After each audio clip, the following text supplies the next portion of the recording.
What is up, peoples? I'm the Motorcycle Mick, and today we are looking at how to ride a motorcycle, especially in the times of COVID the way they are right now.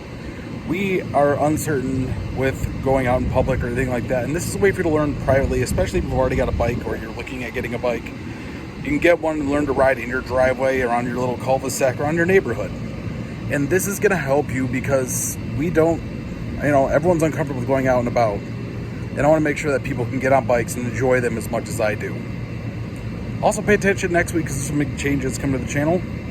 And we're gonna have a lot of fun. And it's going to be a great time. Before I get too far any more into that, remember that I upload new videos every Tuesday around 3 o'clock Eastern Standard Time. And I do a live stream every Thursday. Come and join this week. We're going back to the smorgasbord. We're going back to the variety hour style where it just kind of goes with the flow of motorcycle stuff. But without further ado, enjoy this video, you guys. See, we've got the Sportster out, but I want to do something cool today, and that's because there's a lot of people that actually don't ride motorcycles, and it might just be the fear, might be a money thing, or just might be you don't know how to ride, or you're afraid to learn, or it might be really expensive where you live. So with that being said, today I'm going to give the basics on how to ride a motorcycle. In my opinion on this, I think learning to ride on a cruiser is just way easier because it's got the low center of gravity, easy ground clearance, your feet can touch all the time. You're not really learning how to do that. For me, this is why I learned to ride a Harley on. And this is my, you guys have already seen this before. I do not want you to go out and replace this video with actually taking a riding course and getting out. This is just basically a general knowledge video on what you need to learn to be able to ride a motorcycle. And if you have one, you don't have a license yet, you want to learn to ride it, you can practice these in a driveway. Do not use this on the street. It's not what it's intended for. That being said, let's get on the bike and show you guys some of the parts you're gonna need to learn. So let's start with two handles that you see. This is your brake. Hold this to stop the bike. Along with, on the Sportster, the pedal down here. This operates the rear brake. Guys, and yes, I know my bike is dirty. So, brake handle, brake pedal. What those allow you to do is to stop the front wheel, which the top one does. This will stop your front wheel. The bottom stops your rear wheel. Now, if you do have ABS on the bike, they might do both. So, just depends. You need to learn what kind of bike you have. Next up, we have the clutch. Now, this is the one where it kind of gets to people where it's like, oh, I've never driven a stick or anything like that, and I don't know. Well, this is the clutch.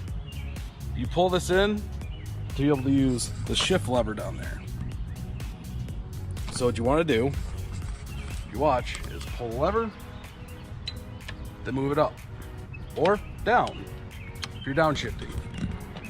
Now, with that being said, getting started is probably one of the more harder parts of riding a motorcycle. And that's because most people have the fear of balancing it. But if you have any memories of riding a bicycle as a kid growing up, learn to ride a bicycle, which if you can't ride a bicycle, I recommend you learn that first. If you can, then you have the memories of your mom, dad, weird family member pushing you off, and maybe you fell the first time. Well, now that you got the falling part out of the way on bicycles, that's where you come into motorcycles, and it's the same balancing effect. You just gotta learn a little bit more on steering and the ability to maneuver the bike. Now, talking about the actual shifting, this is where it changes a little bit because a lot of bikes have between 5 and 6 gears. So it could really depend on which kind of bike you ride. But for me, on this one, what you're gonna see is when you hold the clutch in and you shift down, that's gonna put you into first gear.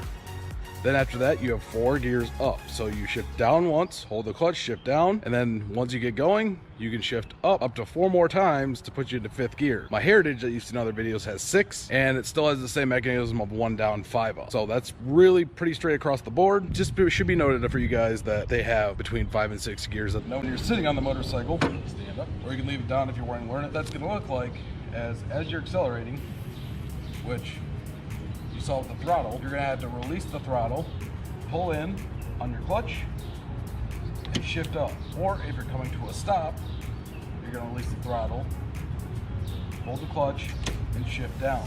Now, a big thing you want to remember is engine braking is something that you should use to your advantage. If you put the bike in neutral, you don't have any control over it, and you're just rolling at that point. And then, honestly, matching the revs for it is really what's gonna cause you problems.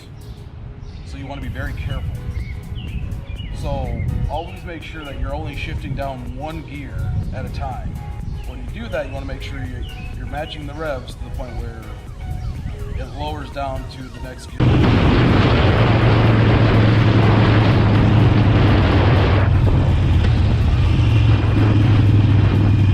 You want to make sure that you keep control, and when you downshift or you shift up, that you're holding in the clutch. Now you can figure out where the clutch will engage at for you. You know, everyone's bike is different where the clutch will start engaging. Just pull in and release. When you first start getting going, and I'll show you this, is that you want to be in first gear and slowly release as you're pulling.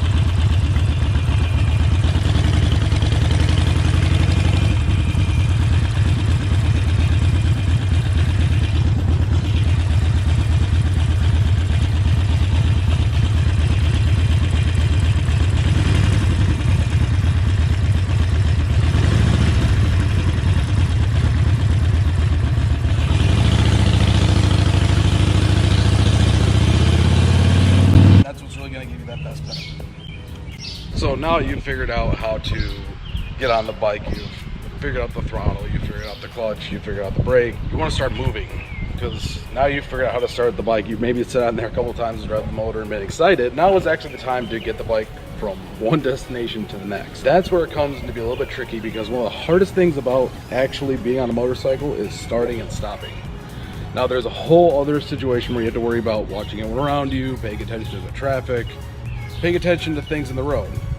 But what you really want to do is make sure that when you're riding, that you know how to start and stop. Once you can do that, then in between gets a little bit easier. Then you can control where you're shifting at and how much power you want to give it. The big thing is starting and stopping.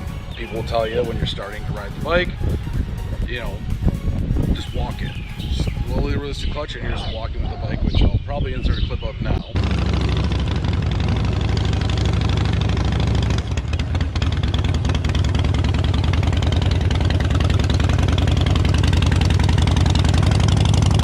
And then you have the other method where it's just kind of waddling. Now when you do this, you want to make sure you have a decent stretch of road or driveway. For me, I'm doing this in a parking lot. It's a perfect place. Parking lot is the perfect place to practice. Lightly disturbed. I mean, there's no one that really comes through here all the time. That's where I'll show you the waddling technique right about now.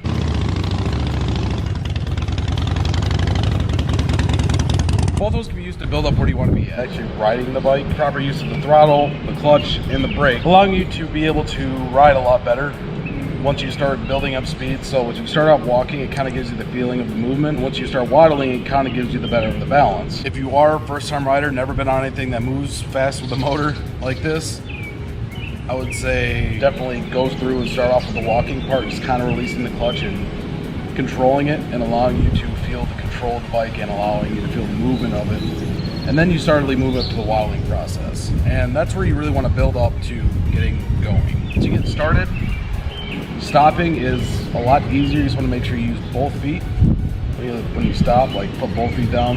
If you don't have ABS, you want to use both brakes. I mean, I have ABS on my Heritage. I still use both brakes as I'm stopping because relying on electronic components is just not really what I want to do. But this will help you get to the point of actually getting on the bike and riding. And that's what we're about to do right now.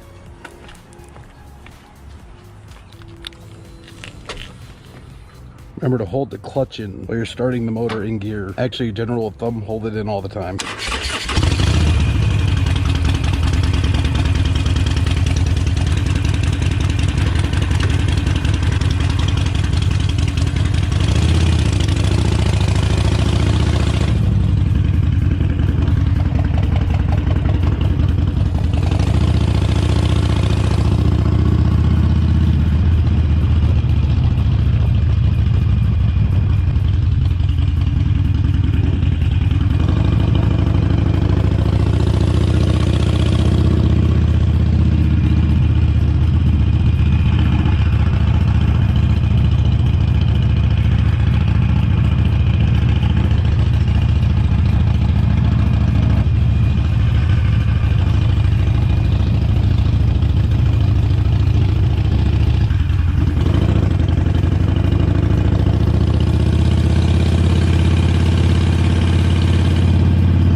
like I said, this is just a general video on what you want to be doing when you're learning to ride the bike. It's not actually meant to replace an actual riding course, which I do recommend. It's very beneficial to you. It'll help out, I guess, with insurance so that you have a rider's course on there, and eventually once you take basic rider's course, you get some time, get your own bike. You can take ARC, which is a much more in-depth course about riding, and it shows you far better things than you'll learn in BRC. BRC is to get you on the bike to get you riding. ARC is going to get you more advanced. This being said, putting it all together, you want to apply the clutch and place the bike in gear, which will be first gear down. After you do that, you're going to slowly release the clutch until you feel engaged, like you saw in the video. You'll see where it starts engaging, and you can feel the bike start to pull and bog down. Then you apply throttle, and then you do what I showed you in the beginning. You can walk it or you can waddle it and be able to put it all together. Now, while you are waddling, you do want to make sure that you are keeping your balance and maybe giving yourself a little bit of time where you got some hang time between your feet and allowing you to feel the balance of the bike. Once you get into turns, I'm actually turning my head and looking